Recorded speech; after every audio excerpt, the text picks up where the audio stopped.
Hello and welcome to Lecture 14 for ECE 108. In this lecture, we're going to talk about non-countable sets, give examples of countable sets, and we're going to talk about how to prove that various sets are countable. So first question, are there sets that are not countable? Oh yeah! So in particular, the interval from 0 to 1 is an example of an uncountable set. So how do I prove that something's uncountable? Well, by definition, a set is uncountable if and only if there is no bijection between it and the natural numbers. So how am I going to prove that something's uncountable? Well, it's hard to prove that something doesn't exist. So generally the trick is we do proof by contradiction, where we first assume that it is countable and show that that gives me some contradiction. So the idea of this proof. Well, I first assume that the interval from 0 to 1 is countable. If this interval is countable, then by definition, there exists a bijection between in and this interval. So kind of informally, what does this mean? Well, that means that I can give you a list of real numbers. In particular here, I mean the real numbers in this interval. So now that I have that list of real numbers, I'm going to use the fact that I have this nifty-difty list to show that I can build a new real number that is not in our list. So this is similar to what we did previously when showing that there are infinitely many primes. Assume there's a finite number, use that finite list to build a new number that's divisible by a prime that's not in our list. So here, instead of dealing with the finite list, I have an infinite list. So how can one do that? Well, you use what's called Cantor's diagonal argument.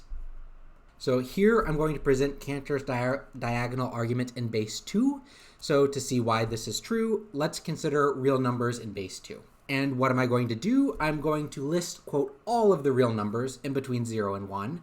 And then I'm going to construct a new number from this list. So let's show how we can do this. Well, first I can start by saying x1, my first real number in between 0 and 1, written in base 2, will be 0.1 with a bunch of zeros and then some other stuff that just goes on forever. Next, my second real number in the interval from 0 to 1, written in base 2, could be written like this. Then I could say I have my third one, I could have my fourth one, and this list can go on forever. So notice that each one of these elements has a different decimal representation. So now, since I'm in base 2, I can flip the ith digit of the ith number to form a new number. So explicitly, the first digit of x1 was 1, so let's make it a 0. The second digit of x2 is 1, so let's make it a 0. The third digit of x3 is 1, so let's make it a 0. And the fourth digit of x4 is 0, so let's make it a 1. Continue this process forever. Now, very clearly, this number x is not equal to any of the numbers in my list. Why? Because, well, it differs from x of I in the ith digit, and that's true for any x of I in my list. This is a real number written in base 2 that is not in my list, which is a contradiction that this list contains all the real numbers. Thus, the interval from 0 to 1 cannot be countable. It is uncountable. Now you might ask, well, you did all of this in base 2. We typically write real numbers in base 10. So why, does this work in base 10? Yes. The proof is a bit more complex, but you can see the book. The general idea is in base 2 you have two options, 1 or 0. So there's only one way that I can change the digit to make it different. In base 10, there's 10 digits from 0 to 10. So for any given digit, there's 9 options to map it to such that it changes. And there's a bunch of ways that you can build functions to change the digit. The book gives one particular way of doing it, but the fundamental idea of the argument is the same, and it's kind of easier to see it for the first time in base 2. So now, there's one problem with this as previously written, and explicitly I kind of lied to you when I told you this is sufficient for a proof. Well, what is this small problem? Recall that 1 is equal to 0.9 repeating. So what does this mean? This means that decimal representations of real numbers are not unique. So explicitly, this fact, again, comes from the fact that we're assuming that there is no smallest real number. We take that as kind of an assumption when we build the real numbers. So yeah, decimals expressions aren't unique. Therefore, how can we guarantee that this number is in fact a new real number when decimal representations aren't unique? Well, it turns out that this uniqueness problem we fixed pretty easily by explicitly in base 10 not allowing for repeating 9s and in base 2 not allowing for repeated 1s. Thus, we would write something like 0.1 instead of 0.09 repeating.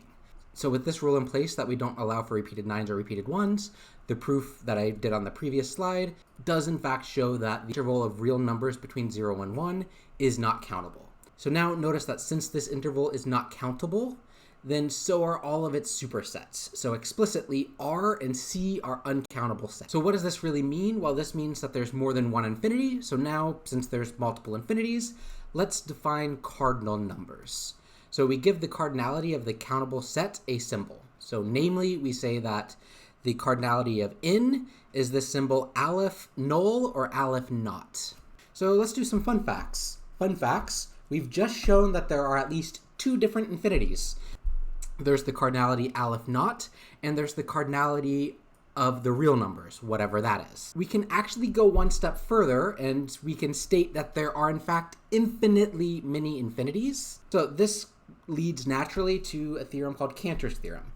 So I'm not going to prove this. Part of the proof for Cantor's theorem will be an extra practice problem. So you will see part of the proof there.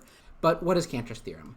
If the cardinality of a set is aleph naught, then the cardinality of the power set is 2 to the aleph naught, and 2 to the aleph naught is going to be greater than aleph naught. So here, this 2 to the aleph naught, that's kind of the symbol that I'm using to denote the cardinality of the power set. The main thing to get out of Cantor's theorem is that the cardinality of the power set of a set is bigger than the cardinality of the original set, even when the original set was countably infinite. So another fun fact, it can be shown that there's a bijection between R and the power set of Q, and later in this lecture we will show that Q is countably infinite, thus the cardinality of the real numbers is 2 to the aleph naught. So you don't really need any of these fun facts. I just figured these are interesting things, and from an early age, many kids are like, what's infinity plus infinity? What's infinity times infinity? And these type questions actually have really deep mathematical insights. And these fun facts are kind of in that spirit of a 5-year-old going, hey, what's infinity times infinity? What's bigger than infinity? And we can actually quantify this. So the rest of this lecture consists of saying this set is countably infinite, and then either proving or giving a sketch of the proof for why that set is countably infinite. So the set of all non-negative integers is countably infinite. So how do I show that something is countably infinite? Well, I have to build a bijection between that set and the natural numbers. Again, it doesn't matter which set I pick for my domain and my codomain, and as you'll see, I kind of mix and match a bit. Okay, so for this problem, let's go through a proof. Consider the function f that maps from z0 plus to n, defined by x goes to x plus 1. My claim is that this function is a bijection. So here, why would this function potentially work? Well, the only difference between z0 plus and n is that z0 plus contains the element 0. So in order to build a bijection, I somehow need to make 0 map to some natural number and shift all of the other natural numbers around. So a natural way to do that is just to take each of the natural numbers and move them over one. Before I continue on with this formal proof, let's just go over to Mr. Paint and see what this function is really doing. So here I have z0 plus, and here I have the natural numbers. All this function is doing is mapping these elements here together. So I'm shifting the number line over by 1, if you will. Now we need to show that this is a bijection. To do that, we show it's both an injection and a surjection. So this is an injective function, since if f of x1 is equal to f of x2 for some x1 and x2 in z0 plus, then x1 plus 1 is equal to x2 plus 1. So from here, I can solve this by subtracting off 1 and see that it simplifies to x1 is equal to x2. Thus, by the definition of injectiveness, this is an injective function. So now I want to show that the function is surjective. So to do this, I start with some arbitrary element in the codomain, so in this case, an arbitrary n in n, and I need to find something in the domain that maps to it. Well, just kind of looking at the function, I know that n minus 1 is an element of z0 plus, and n minus 1 is an element such that f of n minus 1 simply maps to n. So from here, f is both surjective and injective. That means that f is a bijection from z plus to n, and therefore z0 plus is countably infinite. So nice. What does this really tell me? This tells me if I take a set that's countably infinite and I add an element to it, it's still going to be countably infinite because I can do this type of jostling thing. Next, z is countably infinite. So again, to show that z is countably infinite, I need to find a bijection from z to the natural numbers. So how could I possibly find this bijection? Well, previously over here, I found a bijection by taking each of the elements and just shifting them over by 1. Here, that's not going to work because in some sense, there's twice the number of elements in z than there is in n. It's not actually true because they're both countably infinite, but for every element in n, z has a positive and a negative element for it. So I need to do something a bit more fancy to be able to build this bijection. So there's lots of ways that you can do this, but the basic thing that you have to contend with is that all of the negative elements in z need to be mapped to a element in n, and you have to shift around all of the elements of n to make space for the elements of z to map to. Now, before I prove this by giving an explicit bijection, let's just go to Mr. Paint and look at one possible way that we could do this. So here I have the set z, and here I have the set of natural numbers, and notice the arrows are just indicating that it goes on forever. So how could I possibly build a bijection? Well, previously I saw how to map this subset here, this little bit here, and I did that just by shifting everything over by 1. So I can stick with that kind of idea, and I can make 0 map to 1. And now 1, well, if I mapped that to 2, then I don't have space for -1. So I could take 1 and I could map it over to 3. I could take 2 and I could map it over to 5. I could take 3, map it to 7, and so on.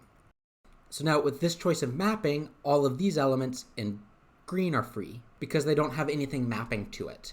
So now I can use the fact that nothing's mapping here and map -1 to 2, -2 to 4, -3 to 6, and so on. So basically what I've done here is I've taken all of the non-negative integers and I have mapped them to 2 times themselves plus 1. So 0 goes to 2 times 0 plus 1, which is 1. 1 goes to 2 times 1 plus 1, which is 3, etc. Then I took all of the integers that were negative and I mapped them to 2 times the absolute value of that number. So -1 goes to 2 times the absolute value of -1, so 2. -2 goes to 2 times the absolute value of -2, so 4, and so on. So this is one way of doing it, and there's actually an infinite number of ways that you can do this mapping process. Now, let's just give a sketch of a proof. This is just saying what I did on Mr. Paint. So here by construction, the function that takes n maps it to 1, 2 maps it to -1, 3 maps it to 1, 4 maps it to -2, and so on. This will very clearly be a bijection from n to z. So you can formally prove this is a bijection by writing out this function in closed form, explicitly using the piecewise definition that I gave earlier, and then use the functional form of the function to show that it's both injective and surjective. So for another example of a bijection from z to n, see the text, and in the text they go through the formal proof as well. So I do highly suggest you read the proof for claim 28 to see a formal proof for this. So what does this really tell me? Well, previously, I noticed that if I add a single element to a countable set, it's still countable. But now since z is countably infinite, and since z is the union of 2 countably infinite sets, namely the natural numbers and the non-positive integers, then this is an example where the union of 2 countably infinite sets is still countably infinite. So this begs the question, is that true in general? The answer is yes, and that's one of your extra practice problems.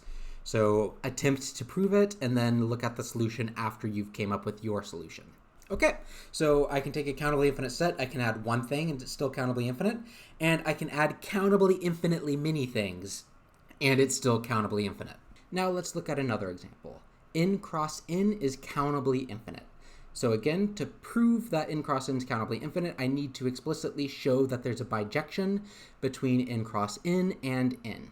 So how could I possibly do this? Well, it works out nicely if I just write n cross n as a table and go from there.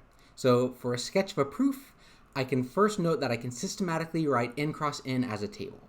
How can I do this? Well, my header will be, say, n cross n. The elements of n are 1, 2, 3, 4, da da da da da. In the columns, I'll have the elements of the other n, which will be 1, 2, 3, 4, da da da da da. And in each of these rows, I will write the elements of n cross n that correspond to that row and column. So explicitly, the first row would be the ordered pairs 1, 1 for 1, 1, ordered pairs 1, 2 for 1, 2, ordered pair 1, 3 for 1, 3, ordered pair 1, 4 again for 1 and 4. So now in the next column, I just do the same thing with 2, same thing with 3, 4, and I can keep going forever. So now, in order to build a bijection between this and n, I have to be able to systematically count these elements. So for each entry in the table, I am going to systematically assign a natural number by, quote, going diagonally. So what do I mean by this? Well, let's explicitly write it out. I can start with this number, and I can assign it the number 1. Then I can say start over here and give this the number 2. Then I can go over here and give this the number 3. And I can keep counting. This would be, say, 4. This would be, say, 5.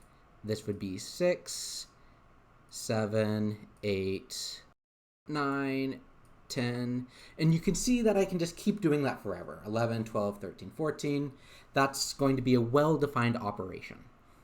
So by construction, just if you look at it, we can note that that's going to be a bijection from n cross n to n, which shows that this is countably infinite. So that's the idea of a proof. The difficult part is formally writing out that bijection in a closed form. So your book does this, but instead of using the diagonal mapping that I suggested, they use the mapping where they first call this thing 1, then they call this 2, this 3, and then this 4, and then they keep going on these little diagonals like this. So if you look at the book, they kind of grouped their pairs by the first instance of the number appearing in the pair. So for instance, 1, this is the first instance where I have 1. 2, these are the first instances where I have an ordered pair with 2. These are the first instances with an ordered pair with 3, and so on. So for a more complete and much more rigorously proven bijection, see the text, and there you can see the complications that one can get when trying to formally prove that something is a bijection. Now, we're going to end with one more theorem. Q is countably infinite. So this is to say there are the same number of rational numbers as there are natural numbers. So let's go through a sketch of a proof before formally proving it. So recall that Q is basically the same thing as Z cross Z plus. So here I'm using this equals with the squiggle on top just to be a bit more exact. So Q and Z cross Z plus aren't the same things as sets, but there is a relation between Q and Z cross Z plus that preserves the structure of Q. It's called an isomorphism. You do not need to know that, but just recall that Q is essentially the same thing as Z cross Z plus. Thus, what I can do, if I can show that Z cross Z plus is countable, then I can show that Q is countable. So explicitly, this fact can be used to build a table that contains all of the rational numbers. So here I'm going to have the Cartesian product of Z and Z plus. So along the top, I'm going to write Z plus, and along the column, I'm going to write Z. So since Z kind of goes to infinity in both directions, I'm going to systematically write it in a similar way that I did when I was noting the bijection between Z and N. So in each one of these columns, I can write a rational number. So here, if Z is 0, then the rational numbers are 0 over 1, 0 over 2, 0 over 3, etc.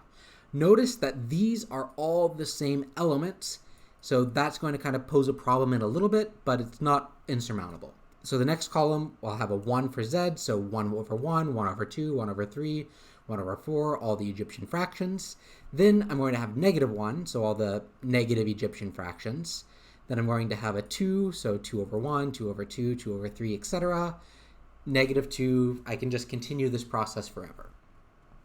So it's pretty clear that this table will contain all of the rational numbers, But it's also clear that this table sometimes contains a rational number more than once. So for instance here, I contain the number 0 an infinite number of times. So thus, if I wanted to try to construct a bijection between q and n, I can do my diagonal type argument that I did before, but I sometimes have to ignore things that were already previously in my list. So explicitly, for each unique entry in the table, I can systematically assign a natural number by going diagonal. So what do I mean by this? Well, let's kind of write it out. So here, this first entry, I can assign it the number 1. Now, if I go to this entry, I've already seen this number, so I do not assign it a number. So now I go over here, and I can assign this the number 2. And then I can go back here. I've seen this before, so it doesn't get a new number. This is new, so I can give it the number 3. This number is new, so I can give it the number 4. This number, I've seen it before. This number's new, so I can give it a 5. This, I can give it a 6. This, I can give it a 7, because it's also new. And I can keep going along the line. So you'll notice all of the top row, with the exception of the first element, I don't consider. And then there'll be elements like this 2 over 2 I won't consider. 3 over 3 I won't consider, because I already had my 1 in the list. So pretty clearly, by construction, this would be a bijection because there's a nice one-to-one mapping. So explicitly, by construction, that would be a bijection from q to n. It's pretty obvious that it's a bijection. But like always, it's good to be more formal and write an explicit bijection. So let's examine another more formal proof for claim 30.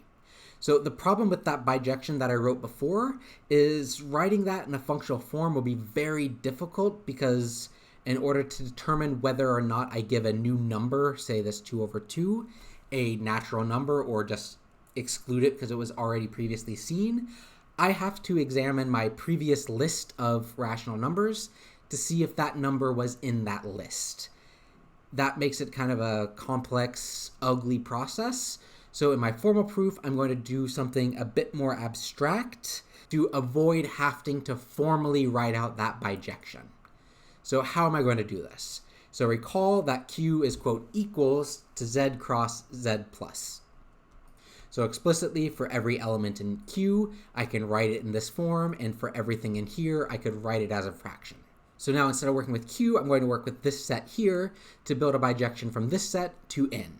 So how am I going to do that? Well, I'm going to notice a few things. I've already shown that z is countably infinite and z plus is countably infinite. So let's use those facts. From our previous work, there exists a bijection f from z to n, and there exists a bijection h from n cross n to n, and the identity function also provides a bijection g from z plus to n. So now that I have these 3 functions, can I put them together to get a bijection from this set here to n?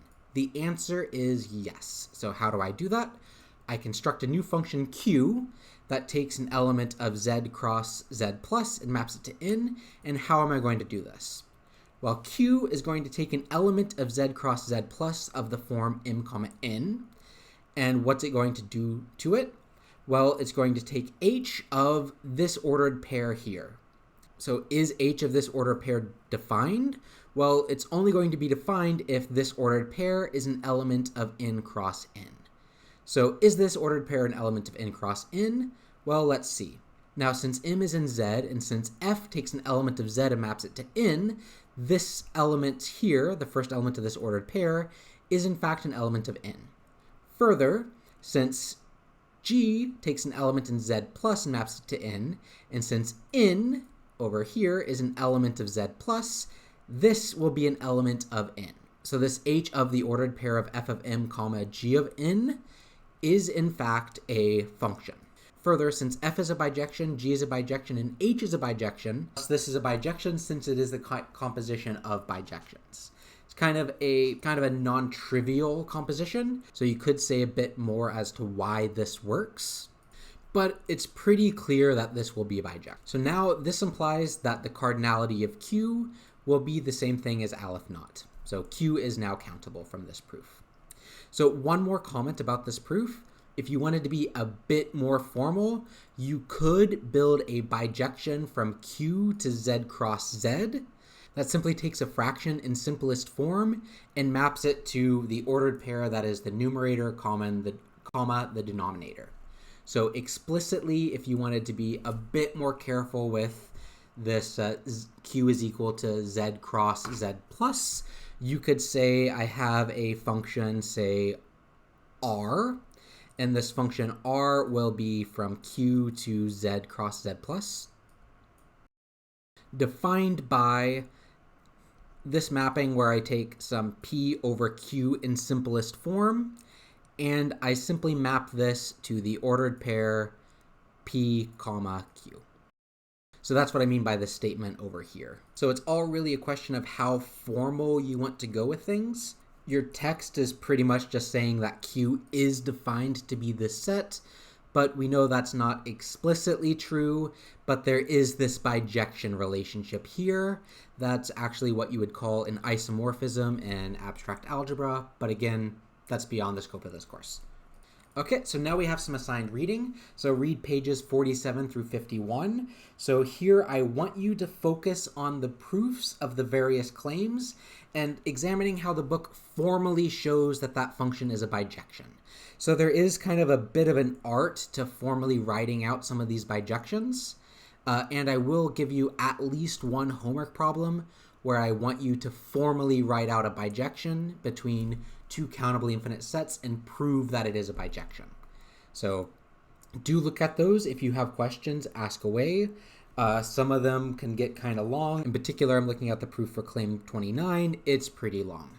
In addition, you can watch this video. So it is a video that was recently published dealing with Hilbert Hotel, which is an analogy that can be used to describe the process by which I built bijections from z to n, or the z plus 0 to n. So it's a pretty good video. Watch it. If you have any questions, ask away. The video mostly covers the material that we talked about in the last couple lectures. Kind of another way that might be more entertaining to see the material. And we have our meme. So to infinity and beyond. So yeah, I hope you have a wonderful weekend, and I will talk to you all next week.